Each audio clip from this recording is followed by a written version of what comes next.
Bueno, ¿me escuchan? Sí, profe, se escuchan. Sí. Bueno, como les estaba comentando, vamos a ver el problema 5 y el problema 6. Yo acá hice un compilado de lo que pide tanto un problema como el otro y los puse en un solo enunciado porque, como les comentaba, los datos son compartidos para los dos problemas y los enunciados están concatenados. Así que lo que tenemos que encarar dice, una máquina sincrónica, cilíndrica, tiene un inducido con 36 ranuras, con devanado imbricado de doble capa, paso acortado, 2 ranuras, 4 polos, 10 espiras por bobina.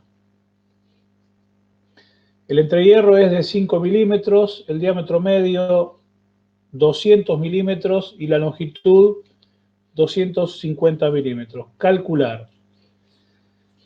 En primer lugar, el flujo por polo que se origina en el alternador cuando circulan 30 amperes por fase del inducido, siendo esta la única corriente presente. En el apartado B, la fuerza electromotriz inducida por fase del propio inducido, debido al flujo que se genera en el punto A, y calcular también la reactancia de reacción, como el cociente entre la FEM y la corriente. Y por último, el apartado C, calcular la fuerza electromotriz inducida por fase en vacío cuando gira a 1800 RPM y la inducción máxima es de 0,7 Tesla, admitiendo una distribución sinusoidal del flujo en el entrehierro. Bueno, entonces nos dicen qué tipo de máquina es. Es una máquina sincrónica. Una máquina sincrónica. Cilíndrica. ¿Qué quieren decir con cilíndrica? ¿Que no tiene polos salientes? Claro, que ustedes, como ustedes habrán visto en la teoría, digamos, hay dos tipos de rotor, ¿no? Un rotor cilíndrico y máquinas sincrónicas de rotor de polos salientes. ¿Y cuál es la diferencia fundamental entre una máquina y la otra? Entre un tipo de rotor y el otro.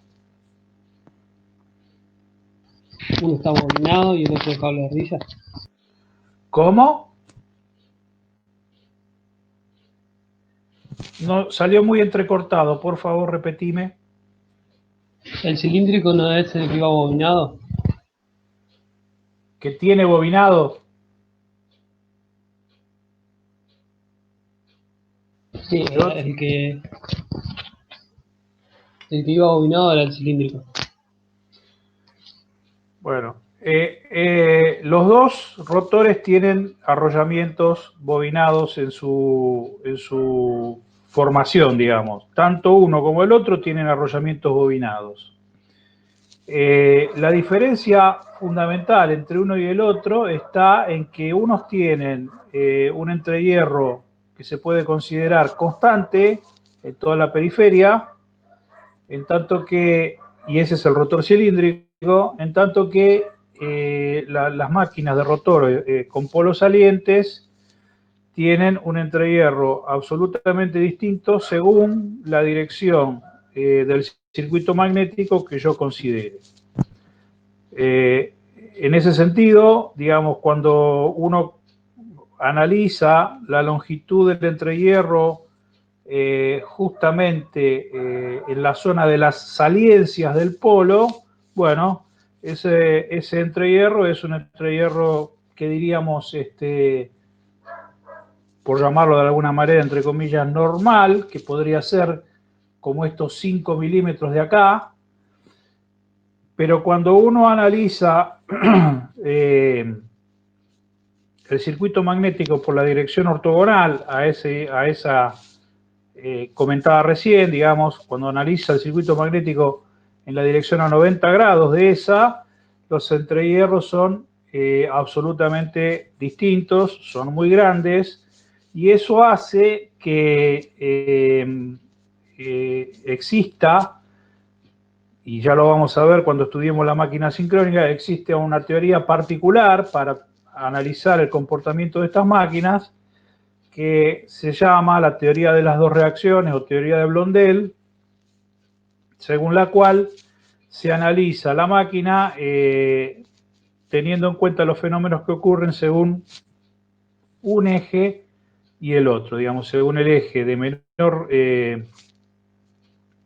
entrehierro, y se analizan los fenómenos que ocurren ahí y se superponen con los que ocurren en el otro eje a 90 grados eléctricos.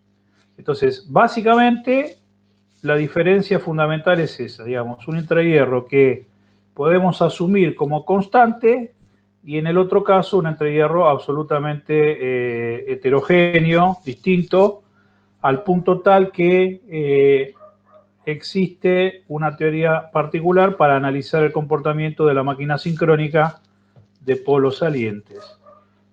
Lo cual no quiere decir que no se pueda la máquina sincrónica analizar con la teoría tradicional, pero obviamente frente a circuitos magnéticos absolutamente distintos, cambian las reluctancias y por lo tanto las reactancias asociadas a esa reluctancia, bueno, aplicar la teoría general en una máquina de ese tipo conlleva resultados que son meramente indicativos, en tanto que aplicar la teoría de las dos reacciones para ese tipo de máquinas es lo que lo lleva a un resultado más cercano a la realidad de los fenómenos electromagnéticos que ahí ocurren.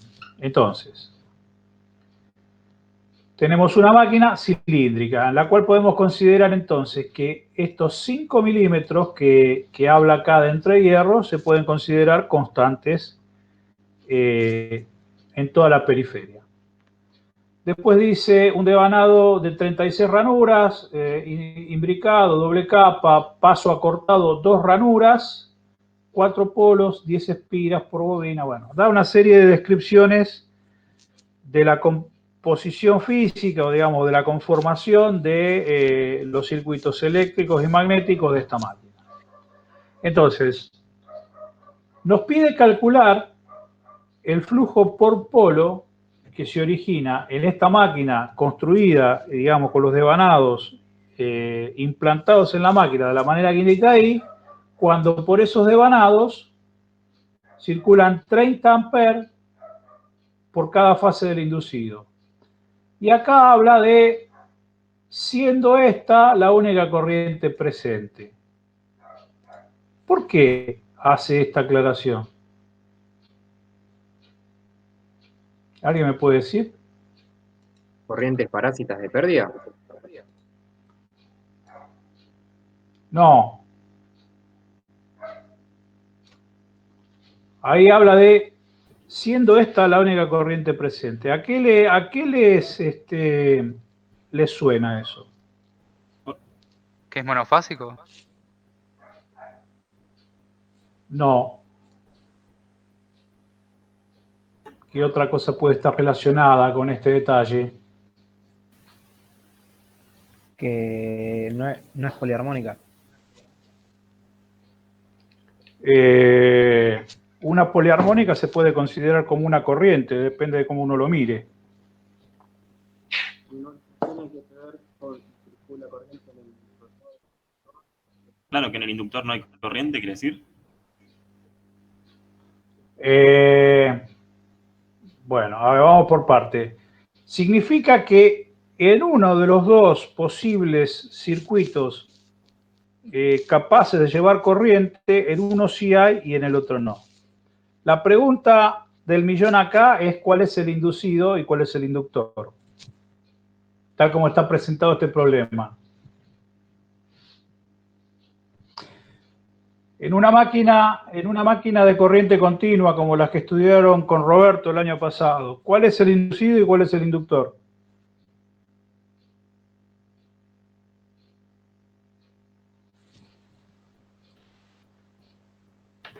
El inductor es el estator y el inducido el rotor. ¿Están todos de acuerdo con eso? Sí, yo estoy de acuerdo. O sea que para ustedes, la máquina continua, el campo magnético está en el estator. O sea, los polos están en el estator.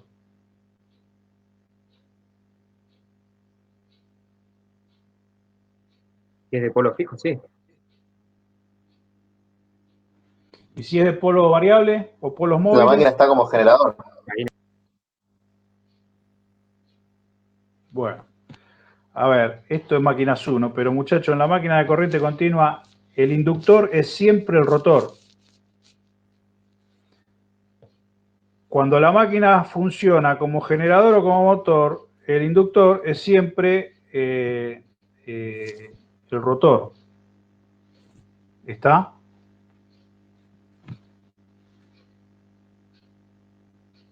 ¿Estamos de acuerdo? Sí, profe, le creemos. No, Obviamente. no me tienen que creer, porque lo estoy diciendo al revés. Ah, ¿viste? Sí, pues yo me acuerdo, profe, el gráfico, Lo estoy cuando vos diciendo al revés, a propósito lo estoy diciendo al revés. le aplicás tensión a la carcasa, digamos, o sea, el gráfico es así, Claro, es el estator. claro, claro. Digamos, los polos que son como salientes de la carcasa. Profe, Sea motor o sea rotor, siempre están en la misma posición. Generan un campo magnético y el rotor, a través del colector, ¿qué hace? Si tiene el bobinado cerrado y la posibilidad de circular corriente, tengo campo magnético, corriente en el rotor, se mueve el rotor como motor. Y en el caso de generador es al revés. Tengo los polos generando, digamos, norte-sur, como decíamos recién, adosado a la carcasa, y hago girar el rotor por cualquier otro método, por ejemplo, una turbina, una máquina externa, y colecto energía a través del, justamente del colector. Entonces, pero en la máquina, justamente, a ver, la pregunta fue capciosa y lo que dije fue a propósito. Primero, para ver un poco cómo estábamos, y segundo, porque en esta máquina, en la de corriente continua, es siempre así, digamos, el rotor está en un lado y el inductor está en el otro. Pero en las máquinas, cuando estamos hablando de las de corriente alterna, es indistinto, o digamos, se producen los fenómenos magnéticos de tal manera que si yo tengo, como en este caso, un estator que está arrollado con un bobinado y tiene una corriente de corriente alterna simétrica y desfasada a 120 grados, atravesando las fases, ese estator con esa corriente produce un campo que es ¿de qué tipo? Un campo giratorio. Entonces, yo puedo alimentar el estator con un sistema trifásico. Eso genera un campo rotante, en el interior de la máquina rota el campo y puede inducir si tengo un rotor bobinado, y entonces el inductor es el estator y el rotor es el inducido. Pero también puede pasar un fenómeno distinto. Puede ser que, como funcionan los generadores, por ejemplo, yo tenga un rotor al cual alimento con corriente continua. La corriente continua genera un campo que está quieto en el espacio, pero si ese rotor yo por algún medio externo lo hago girar, los conductores del estator cortan línea de ese campo de corriente continua. Entonces, en ese caso, el inductor es el rotor y el inducido, o sea, el bobinado en el cual se inducen fuerzas electromotrices, sería el estator. ¿Está claro? Eso en estas máquinas es posible que ocurra esto, digamos, tener un tipo de alimentación donde por la alimentación genera un tipo de campo, ese campo se mueve y como se mueve, corta conductores y al cortar conductores genera FEM. ¿Estamos de acuerdo hasta ahí? Sí, profe, entonces, pero para pasar el limpio, cuando dice siendo esta la única corriente, Bueno, ahí vamos entonces. Antes que eso, déjame decir otra cosa. En este problema en particular, si ustedes leen, el punto A dice, el flujo por polo que se origina en el alternador cuando circulan 30 amperes por fase del inducido. ¿Qué quiere decir acá el inducido? Al inducido lo está llamando al estator. ¿Está? Entonces, lo que está pasando en esta máquina es que yo tengo un estator trifásico bobinado con las características que está marcando ahí el enunciado. Ese bobinado trifásico está alimentado o circulado por una corriente de 30 amperes alterna por cada una de las fases. Y entonces, ¿qué estoy teniendo? Un bobinado trifásico con corrientes trifásicas alternas. En el interior de la máquina se va a estar generando un campo magnético rotante. Ese campo magnético que rota atraviesa o corta también las líneas del propio estator. Es decir, que está induciendo en el propio estator una fuerza electromotriz. Por eso habla, y acá va un término que ustedes van a entender justamente de máquinas 1, en el punto B dice, la fuerza electromotriz inducida en el propio inducido, y después habla de la reactancia de reacción. ¿Recuerdan ustedes lo que era la reacción de armadura? ¿Qué era la reacción de armadura? Era el fenómeno del corrimiento del campo, producto de la interacción de ¿qué? De que yo tenía el campo de los polos por un lado y cuando circulaba corriente por el rotor tenía campo en el rotor, N por I de un lado, N por I del otro, y eso significaba que la curva del campo se levantaba en una punta y se achataba en la otra. ¿Se acuerdan? Sí, profe, una consulta. ¿Eso no era con polos salientes nada más? No, estoy ¿O también hablando ahora pasa de en la cilindro? máquina de continua. Ah, ok.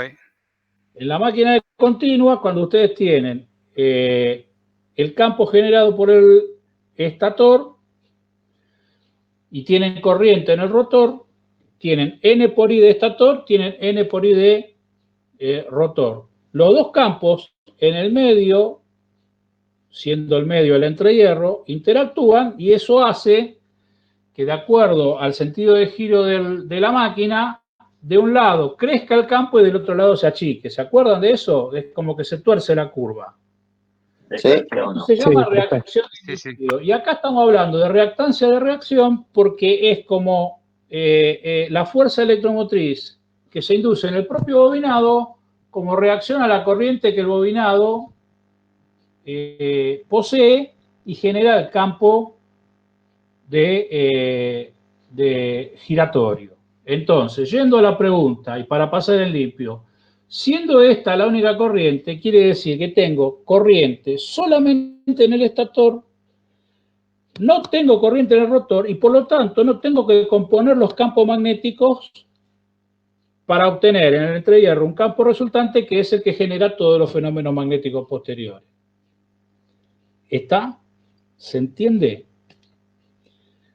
Si yo tengo corriente en un bobinado y corriente en el otro, tengo fuerzas magnetomotrices en los dos bobinados. En el medio, ¿qué pasa? Se componen y da una resultante. Y esa resultante es la que determina o define el comportamiento final de la máquina producto de ese campo resultante. En este caso, dice, siendo la única corriente, entonces, ¿qué nos está queriendo decir? Tenés un estator alimentado, circulado por corriente, en el rotor no tenés nada, por lo tanto, el campo que se genera no se deforma, no interactúa, no cambia por influencia del rotor. Eso es lo que está queriendo decir, ¿correcto?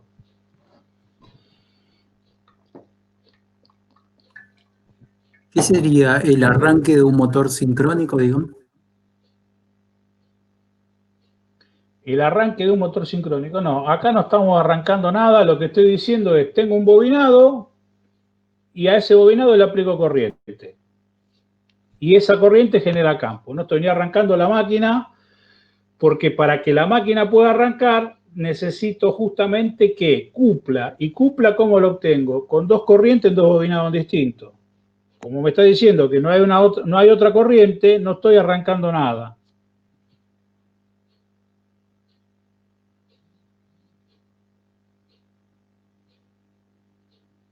¿Se entiende? Sí, profe, perfecto. Esto es como si yo tuviera, por ejemplo, una bobina, pero en lugar de tenerla sobre la mesa, la tengo arrollada en la periferia de un estator. Y tengo otra bobina dentro de esa, pero que está a circuito abierto. Entonces, no le circula nada, ni por fuente externa, ni a consecuencia del campo. ¿Por qué? Porque está abierto. No hay espira cerrada que pueda generar corriente circulando. Entonces, lo único que tengo es un bobinado alimentado, el otro abierto, y bueno, ese bobinado alimentado, al ser alimentado por corriente trifásica, genera campo magnético rotante, como ya vieron en integración y en esta materia, ¿correcto? Profe, una consulta. Sí. O sea, me está queriendo decir que circulan 30 amperes por el estator, que es el inductor. No, es el Que inducido. en este caso podemos, digamos, lo nombra inducido, pero en este caso es el inductor, porque es, digamos, la única parte de la máquina con corriente activa, digamos. Y cuando me dice esta es la única corriente, me está diciendo que el rotor está a circuito abierto, o sea, no se inducen corrientes. Exactamente, ni se inducen ni se fuerzan. Claro. Es decir, no tengo una fuente aplicada al rotor. Bien, entonces en el A y en el B, excepto por la reactancia de reacción, cuando vos querés calcular la reactancia de reacción, suponés que está Cuando habla de circulando la corriente. cuando habla de la reactancia de reacción, lo que está diciendo es la reactancia del propio bobinado por el cual circulan los 30 amperes. Claro, o sea, el A y el B no tenés en cuenta el rotor, básicamente. Es como, Exactamente. ah, listo. Y ya el C, bueno, el Exactamente. C sí. Ah, listo, ya lo vi. Exactamente. Si, yendo un paso más allá, ¿no? Si en el rotor hubiese N por I, entonces en el entrehierro de la máquina lo que va a pasar es que se van a componer los N por I de estator contra los N por I de rotor, van a dar una fuerza magnetomotriz resultante, que es la fuerza magnetomotriz que da lugar al campo resultante, y ese campo resultante es el que da lugar a todos los fenómenos electromagnéticos y electromecánicos que ocurren en la máquina. ¿Se entiende? O sea, la máquina doblemente alimentada, digamos, con corriente de un lado y corriente del otro, es producto del resultado de los dos campos, cómo se comporta. En este caso, yo podría decir casi que es como un transformador en vacío. Solo que está el bobinado, en lugar de estar bobinado en una columna de un trafo, está en una periferia de un estator. Es como que alimento el primario de un trafo y el secundario lo tengo abierto. Siendo el secundario el rotor, ¿correcto? Sí. Bien. Entonces, un poco con toda esta charla yo ya le conté qué es lo que está pasando. Es decir, yo tengo N espiras atravesadas por I corriente que tengo fuerza magnetomotriz. Si tengo fuerza magnetomotriz, tengo campo. Ese campo está en el entrehierro y genera un flujo, una cantidad de línea de campo por unidad de superficie. Entonces, lo que nos está pidiendo es calcular el flujo que cada polo está manejando. El flujo por polo que se origina, que se pone de manifiesto en el alternador cuando hay 30 amperes circulando por la fase. ¿Bien? Entonces, yo tengo que calcular el flujo, pero para eso, o sea, el flujo es esta expresión que está acá. Ahora, ese flujo depende de algunas cuestiones que son geométricas, como estas que están acá, y de otra cuestión que tiene que ver con la condición en la cual está alimentado. ¿Qué es?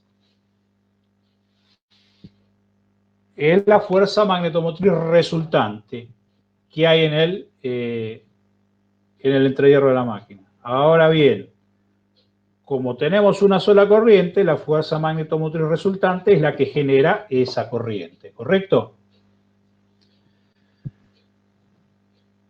Sí. Entonces, yo para poder calcular la fuerza magnetomotriz resultante, tengo que conocer algunos datos. Básicamente, el factor de bobinado. ¿Está bien? Y para eso tengo que hacer algunas cuentas antes. Entonces empiezo con los datos, digamos, geométricos de la implantación de la bobina en ese estator. Tengo que un tau P que vale 9 ranuras, digamos, 36 ranuras de todo el rotor, de todo el estator, perdón, dividido los 4 polos que tiene la máquina, me da 9 ranuras por polo. ¿Estamos de acuerdo? Después, puedo calcular el paso de bobina como la relación entre el ancho de la bobina y el paso polar. Como me está diciendo que las bobinas están acortadas 2 ranuras, ¿correcto? Entonces sería 9 el paso polar, acorto 2 ranuras son 7, el avance de bobina o el paso de bobina son 7 novenos. ¿Estamos de acuerdo? El ancho de bobina es tau P menos 2, es 7 ranuras. El alfa de la ranura o el alfa del slot, si yo tengo un paso polar que vale 9, 180 dividido 9 da 20, o con la otra fórmula, 360 por P dividido el número total de ranuras, eso me da también 20 grados eléctricos por ranura. La posición magnética de cada ranura, a medida que avanzo, es de 20 grados eléctricos. Después,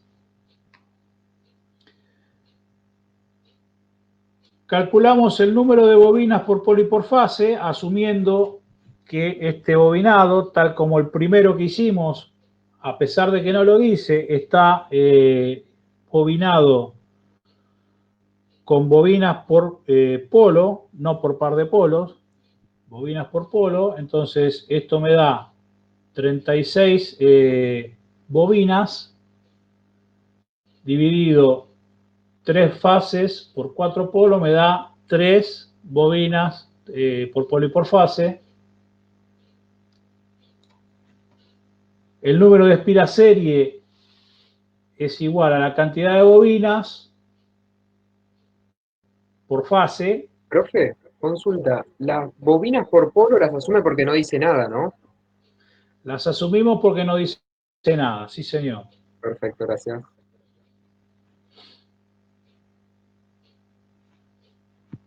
Y porque además, de acuerdo a lo que vimos la clase pasada, sabemos que es un bobinado construible, ¿correcto? En la primera clase. Digamos, las asumimos, pero con cierto criterio. ¿Estamos de acuerdo? Sí, sí, gracias. Bien, el número de espiras en serie, sería la cantidad de espiras de la fase R o S o T que están atravesadas por esos 30 amperes. Bueno, entonces si yo tengo el total de bobinas dividido la cantidad de fases M, me da las bobinas por fase, 36 bobinas dividido 3 fases me da 12, 12 por 10 espiras por bobina me da 120 espiras. Quiere decir que la fase R o la S o la T van a estar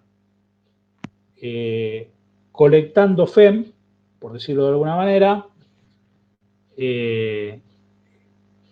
van a haber 120 espiras por cada una de esas fases colectando FEM. ¿Estamos de acuerdo? Después tenemos el factor de paso. El factor de paso que se calcula como el seno de la relación de anchura, digamos, el ancho de bobina real respecto del ancho del polo, que este era un coeficiente que tenía en cuenta cuánto del flujo disponible estoy realmente abrazando, multiplicado por pi sobre 2. Esto es 7/9 por pi sobre 2. Seno de todo eso me da 0,937. Y después el factor de distribución, que era seno de Q por nu. Acá estamos haciéndolo por el primer armónico, ¿no? Seno de Q por nu, que vale 1, por el alfa de ranura sobre 2, dividido Q por el seno de nu alfa de ranura sobre 2. Bueno, es esto que está acá. Seno de 3 por 20 sobre 2, dividido 3 por el seno de 20 sobre 2, todo eso me da 0,9598. Entonces, todo esto que estuve haciendo hasta ahora es, por un lado, para calcular los factores de devanado y la cantidad de espiras atravesadas por esos 30 amperes que van a estar contribuyendo como N por I, digamos, a la formación del campo en el entrehierro. Entonces, como yo les dije hace un rato, el flujo depende de algunos parámetros que son constructivos, geométricos, como el diámetro y la longitud, la cantidad de pares de polos y el valor del entrehierro, y por otro lado, de la condición de funcionamiento FR. ¿Estamos de acuerdo?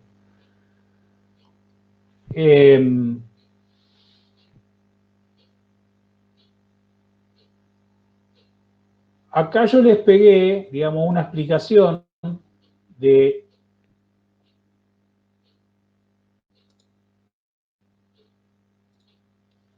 dónde sale todo esto, ¿no? Sale de considerar que, bueno, yo tengo una distribución de campo senoidal, digamos, la inducción ahí habla en el enunciado de que es senoidal. Entonces, para el armónico fundamental, entre 0 y pi, yo tengo la primera mitad de la onda,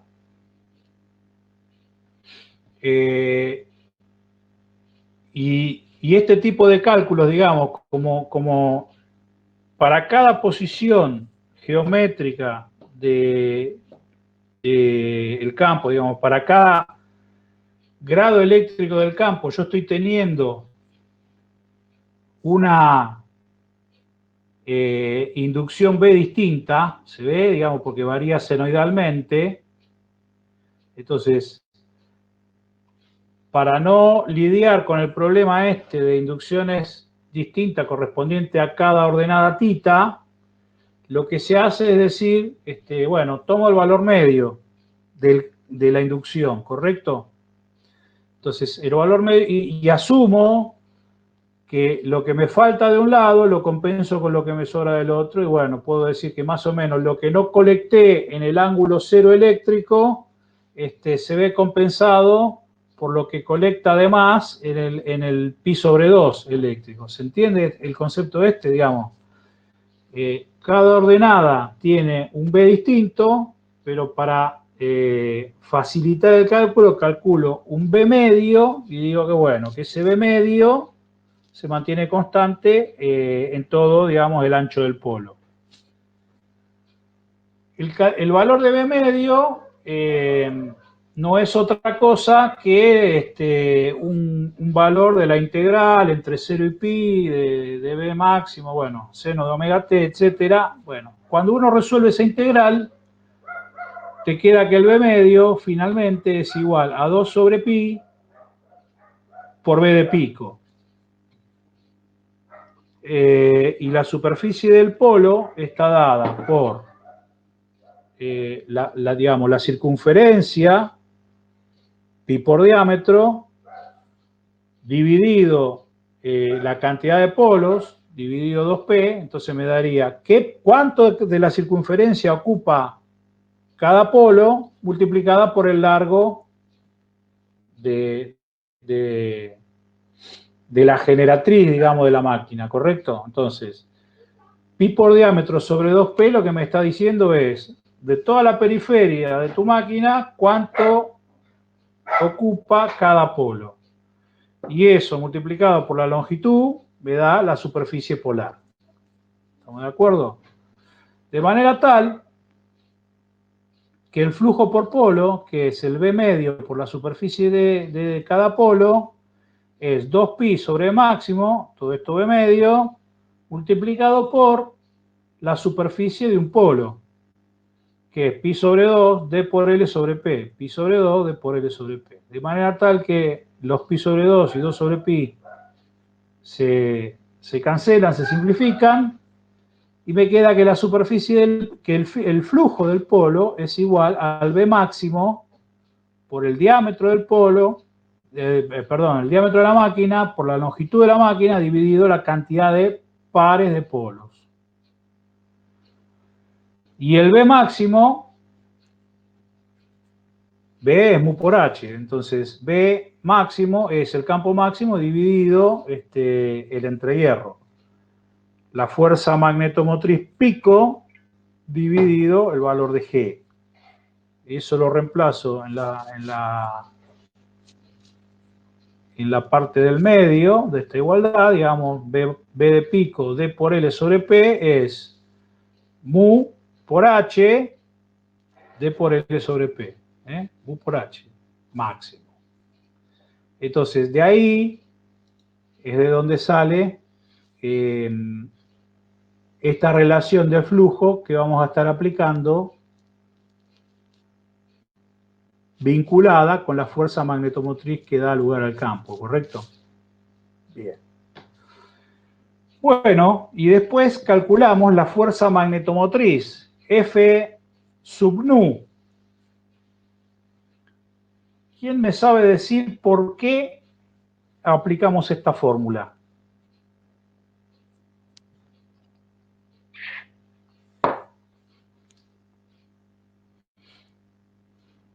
Porque son acortadas las bobinas. ¿Por qué aplicamos la fórmula que está escrita de la fuerza magnetomotriz? Ustedes habrán visto en la teoría que hay varias fórmulas de fuerza magnetomotriz, dependiendo de justamente qué cosa o cómo se origina el campo magnético, ¿correcto? Es la fórmula para el campo trifásico. Es la fórmula para un campo trifásico giratorio. Correcto, es Profe, correcto. una consulta. Sí. En el enunciado, ¿cómo te das cuenta que es de campo giratorio trifásico esta máquina?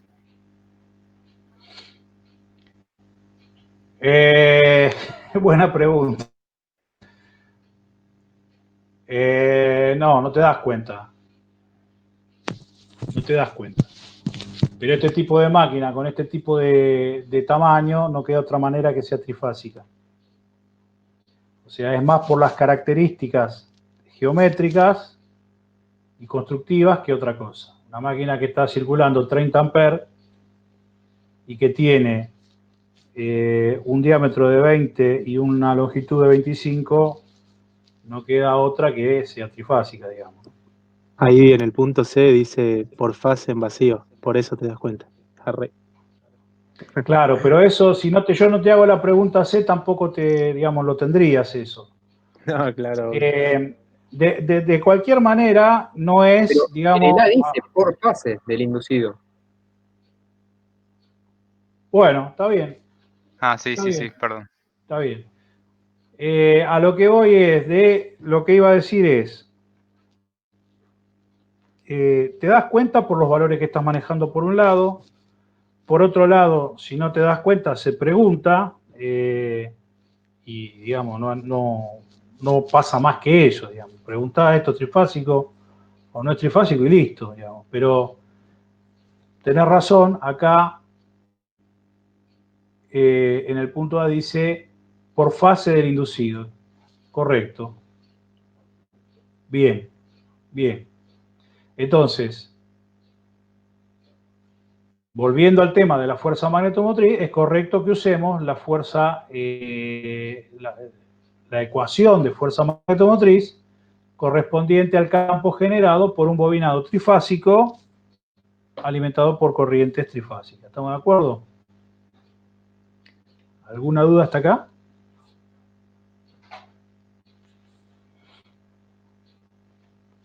Bien.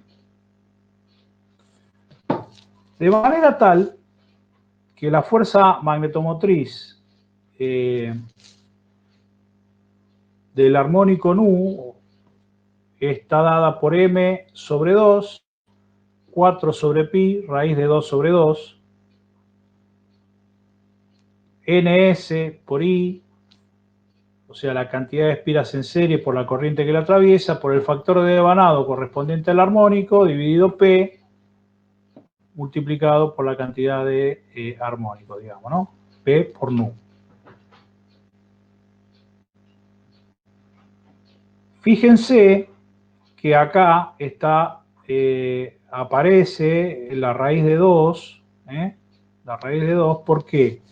Porque nosotros estamos calculando la fuerza magnetomotriz, digamos, tenemos que calcular la fuerza magnetomotriz máxima por lo que dice acá, ¿no es cierto? El flujo del polo depende del valor máximo de la fuerza magnetomotriz y esto venía ¿de dónde? Venía de que el valor medio también dependía del B de pico, ¿correcto? Entonces, lo que yo tengo que calcular es la fuerza magnetomotriz pico o máxima. Por eso aparece la raíz de 2, que sería el valor pico de la corriente, ¿correcto? Raíz de 2 por I. ¿Estamos de acuerdo? Sí. ¿Alguna duda con eso? No. No, bien. Bueno, entonces, empiezo a reemplazar 3 por 4. Este 4 es una constante de la deducción de la teoría, digamos. Raíz de 2, ¿por qué? Porque tengo que considerar el pico de corriente. Raíz de 2 por 30. 120 espiras, que calculé antes que tenía la bobina, acá. 120 espiras. 0.901, que entiendo que es el La producto, multiplicación de los factores, profe. claro, es el producto de K sub P por K sub D, y 2pi por 2 por 2. 2pi por 2 es esto que está acá, digamos, que son parte de las constantes de la fórmula, y el último 2 es porque tengo 4 polos, es decir, 2 pares de polos. ¿Ok?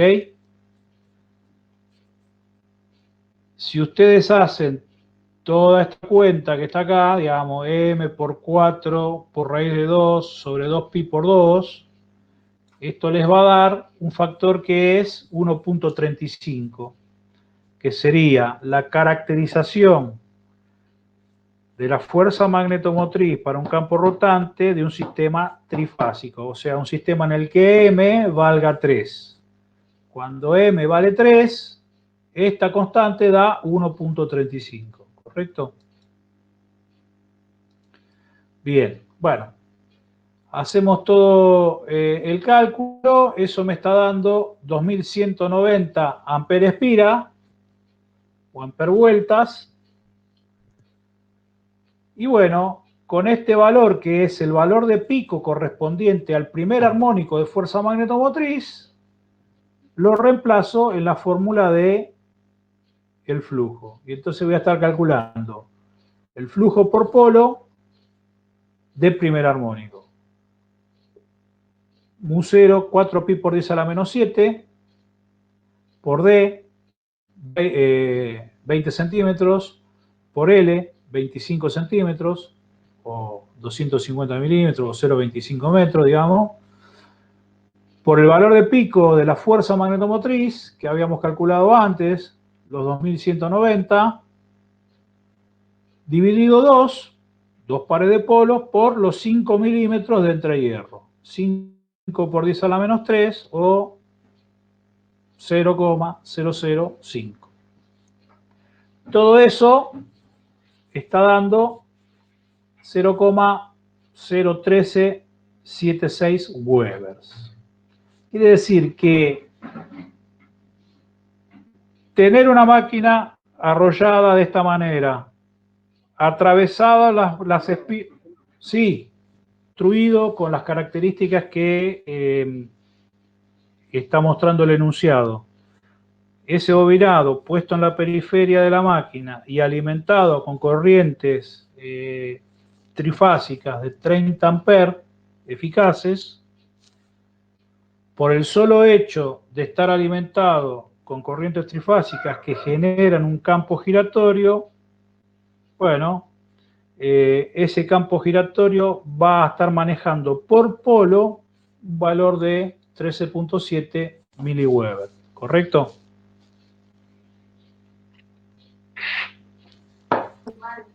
Profe, una consulta ahí. Sí. Cuando en el punto A nos piden el flujo por polo, y acá en la Sí. fórmula del flujo que tenemos nosotros lo dividimos por P nomás. ¿No se tendría la misma consideración que con el Q, por ejemplo? Que el Q, No. si lo hacemos por polo, es 2P. Fíjate la deducción esa escrita a mano que yo pegué ahí. Ah, bueno, ahora la miro. Si vos te fijás en la parte esta de la deducción, fíjate que dice que el flujo por polo es el valor medio de B multiplicado por la superficie de un polo. ¿Correcto? Y la superficie de un polo, ahí está apareciendo el valor 2P. Ah, sí, sí, sí. Después, cuando reemplazo, el 2 sobre pi y el pi sobre 2 se simplifican y entonces ahí es donde te queda únicamente P. Listo. ¿Correcto? Sí, sí, sí. Ahora lo veo, claro. Gracias, Te profe. queda P porque venís, digamos, trabajando la fórmula desde más arriba. ¿Correcto? Perfecto. Sí, sí. Bueno, así que entonces, el punto A, el flujo 1,376 Weber o 13,7 miliweber. ¿Estamos de acuerdo? Bien. Después, en el B me dice la fuerza electromotriz inducida por fase en el propio inducido debido al flujo del punto A. ¿Qué es lo que está pasando acá? Bueno, como ya les dije antes, por ser alimentado por una corriente trifásica, lo que genera es un campo rotante. Ese campo puesto en el entrehierro es una onda viajera que, como está puesta en el entrehierro, circula infinitamente dentro del entrehierro, digamos, no viaja longitudinalmente, sino en la periferia del estator. De manera tal que los conductores que están quietos en el estator están viendo instante a instante pasar diferentes valores de flujo, ¿correcto? Es decir, están cortando líneas de campo de ese campo giratorio. Aun cuando lo creó el mismo estator, pero ese estator puesto ahí ve pasar instante a instante variaciones de flujo. Hay un delta phi respecto del tiempo, ¿correcto? Entonces, ese campo rotante genera en el propio estator una fuerza electromotriz. Entonces, ¿qué es lo que nos está pidiendo el punto E? Bueno, es ¿qué fuerza electromotriz genera ese propio flujo que está circulando ahí adentro? Sería como una especie de, si quieren llamarlo, de fuerza, no lo voy a decir porque el concepto de fuerza contra la electromotriz es otro. Digamos, es la fuerza electromotriz generada como reacción al hecho de estar circulando campo en el entrehierro, ¿correcto? Bueno.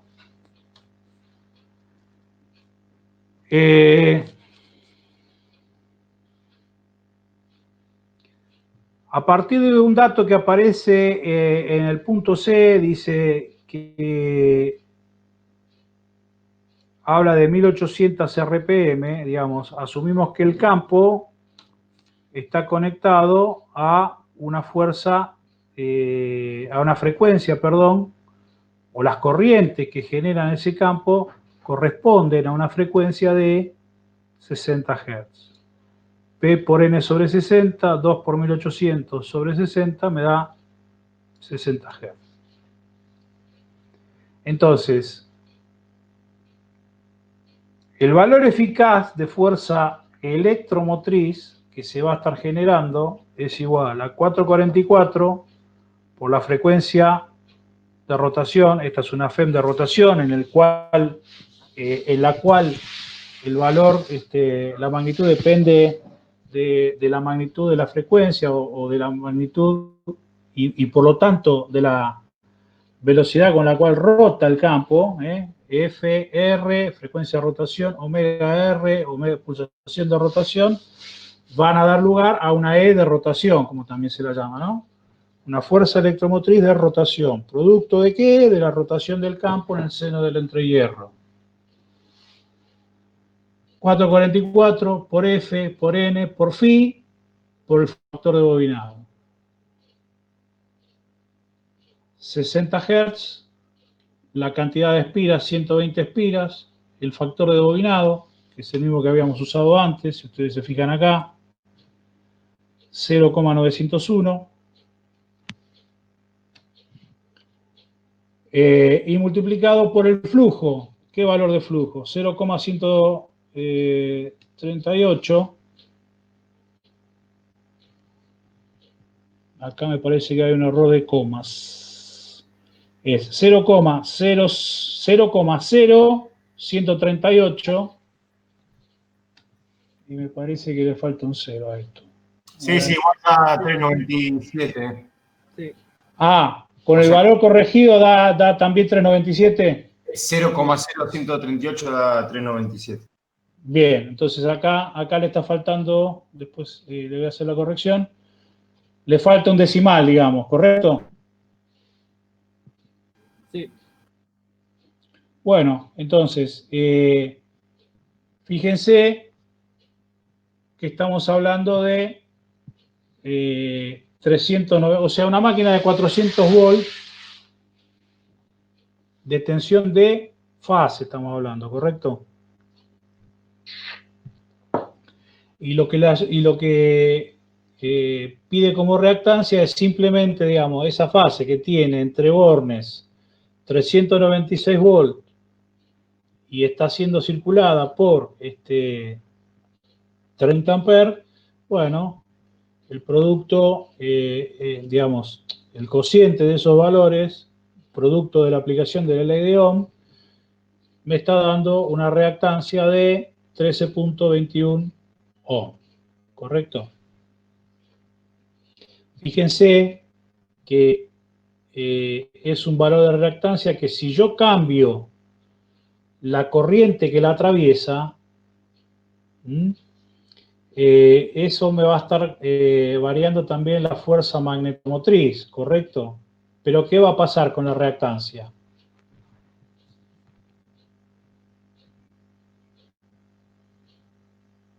¿Qué va a pasar? ¿En qué sentido, bro?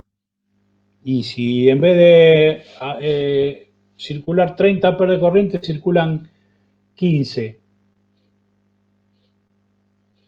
Va a ser el doble.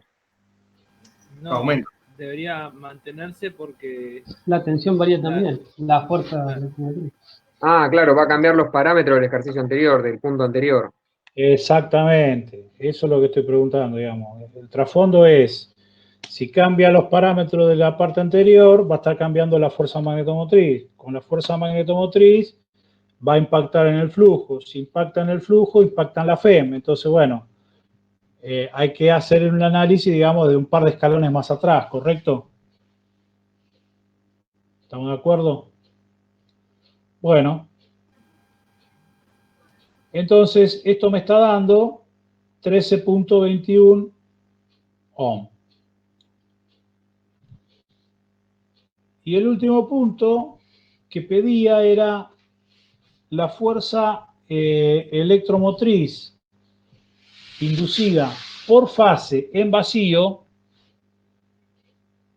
cuando gira a 1800 RPM y la inducción máxima es de 0,7 Tesla, admitiendo distribución sinusoidal del flujo en el entregador. Digamos, acá es básicamente el mismo problema, pero con otro dato, digamos, ¿no? Digamos, en el punto A me estaba diciendo qué flujo por polo si tengo tal corriente. Y en el B, con ese flujo, decime qué FEM. Ahora me dice, para el punto C, decime qué FEM cuando te doy como dato la inducción máxima. O sea, que si vamos acá a esta figura que yo pegué, digamos, en un caso me están dando el flujo, o sea, me dan la corriente y me piden qué flujo, y en el otro me dan el B y me dicen calculame la FEM, ¿correcto? Bueno, esta parte, digamos, es un poco más sencilla. ¿Por qué? Porque el flujo, tal como mostré ahí en la figura que adjunté, es el B medio por la superficie del polo. Pero el B medio está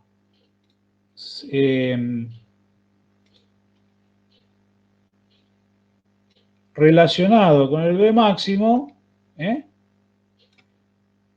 como 2 sobre pi por el B máximo. Entonces, 2 sobre pi por el B máximo, ahí ya estoy pudiendo introducir el dato, los 0,7 Tesla. La inducción máxima es 0,7 Tesla.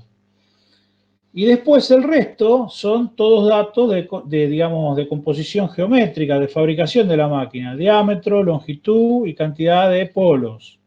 D, L y 2P. Entonces, simplemente con esto, yo puedo obtener el valor del flujo. ¿Está bien? En este caso es un flujo que es un poquito más alto que en el del caso anterior, ¿correcto? Bueno, con este flujo, las 60 Hz, las 120 espiras, los dos factores, K sub P, K sub W, y el flujo que acabo de calcular, me da 504,56 volts. O sea, aumentó un poquito el flujo, aumentó un poco la fuerza electromotriz, digamos. Aumentó un 25%, aumentó un 25% la FEM. Claramente, el problema, digamos, trata de encontrar los parámetros con un dato o con el otro. Tengo un dato, bueno, calculo la fuerza magnetomotriz y con la fuerza magnetomotriz, sabiendo que el B es mu por H, bueno, y el H es F sobre G, interrelaciono ahí los parámetros y puedo calcular el flujo. Y con ese flujo obteneré. Y en el punto C, lo que me está diciendo es, bueno, no te digo qué corriente tenés, no te digo cómo se produce ni nada. Lo que sí te digo es que en el seno de tu entierro, por alguna razón, tenés 0,7 Tesla, ¿correcto? Bueno, esos 0,7 Tesla pueden ser producto de que ahora, supongamos yo alimenté el rotor, y ese rotor está generando un campo senoidal giratorio y me induce en el estator. Podría ser, digamos, el problema invertido. Ahora, alimenté por el otro lado, igualmente quiero saber qué FEM tengo en borne del estator. En un caso te da como dato la corriente, que genera campo, que genera flujo, y en otro caso te dice, mira, el flujo, mejor dicho, las líneas de campo son estas. Con esto decime cuánto tenés de FEM. Y entonces, es este cálculo que aparece acá en el punto C, ¿no es cierto? Simplemente relacionando el valor medio con el valor máximo. Saco el flujo y me da la cantidad de volts. Así que, gente, estos serían los puntos correspondientes al problema 5 y 6 de la guía. ¿Alguna duda hasta acá? Profe, una consulta. Me quedé en el punto B, la velocidad para sacar la frecuencia, los 1800, ¿lo utilizaste con el dato del punto C? Claro. Perfecto, perfecto. Y sí, porque está todo interrelacionado. Por eso yo acá hice, si ustedes después lo leen en la guía, fíjense que está todo relacionado y habla así, a qué produciría la máquina del problema anterior, sí, tal cosa, bueno, por eso se asume el dato desde ahí. Está bien, está bien. En la guía, en los problemas futuros también vamos a utilizar algunos datos así. Fíjate en la guía, no me acuerdo. Está bien, está bien. Pero es probable que sí, creo que hay un problema, no me acuerdo si es creo que es el anteúltimo que te habla. Si un bobinado del tipo del problema 1 en el estator se pone a trabajar con un bobinado de rotor del problema tal, digamos, mezcla los datos así, creo que es el 8 o el 9, no me acuerdo. Pero digo, gente, no son más que números. Acá el problema no es cuánto vale la frecuencia o a qué velocidad gira el campo. El problema es que ustedes se den cuenta, acá lo más importante de este problema es que ustedes sepan que cuando van a calcular la fuerza magnetomotriz tienen que usar esta fórmula. No me pueden poner la que dice 0,9 por tanto y por tanto. ¿Por qué? Y porque es la que corresponde a otro tipo de campo. Entonces, si después esa máquina la conectaste acá en Argentina, que son 50 Hz, o te la llevaste a Brasil y es 60 Hz, obviamente va a funcionar de manera distinta, pero lo que sí siempre van a tener que usar es la fórmula de fuerza magnetomotriz que está acá. ¿Se entiende lo que quiero decir? El problema no pasa por ahí. De última, si ponen 50 y está bien planteada la fórmula, es igual, digamos, ¿no? El problema es que ustedes muchas veces se equivocan, digo ustedes, todos los que los antecedieron, se equivocan en meter una fuerza, una ecuación correspondiente a fuerza magnetomotriz de un campo alternativo cuando lo que tengo es un giratorio y viceversa. Ese es el error más grave que cometen con este tipo de problemas.